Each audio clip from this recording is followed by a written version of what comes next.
Black people have high rates of unemployment because they're lazy. They just want to live off the system.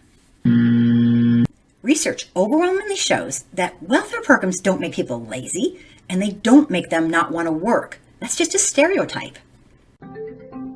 People love to point out that I have white privilege and that I'm racist.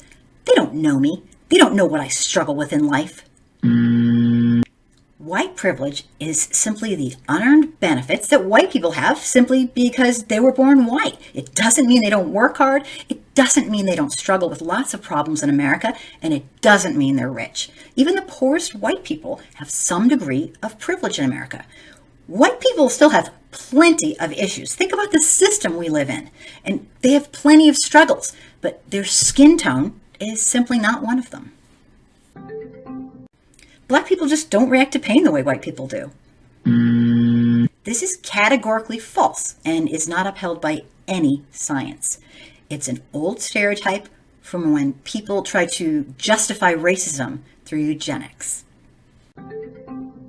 Black people have gone through so much hardship and adversity. Of course they're able to handle hardships better than white folks.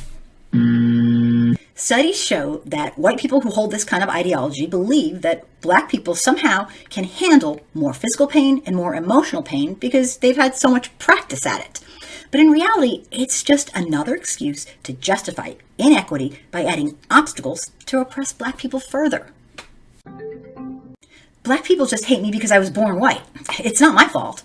Maybe they resent you because you've chosen to remain ignorant and unsympathetic to the fact that they're excluded from the privilege in this country.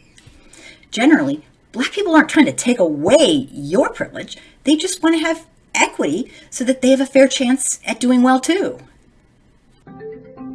Discrimination against white people is just as prevalent as it is towards Black people, maybe even worse. This ideology is not upheld by research in the United States.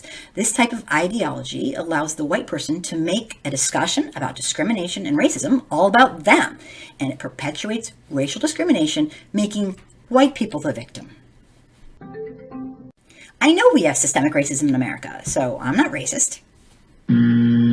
Acknowledging systemic racism is a great start. But research has pinpointed the best way to learn empathy for white people is to have meaningful and close relationships with Black people. Activists try to make me look like I'm the bad guy because I want to fight for my own rights. It's imperative that we examine our own racist thoughts, feelings, and beliefs, and we need to do so without the immediate need to be reassured that we're not racist.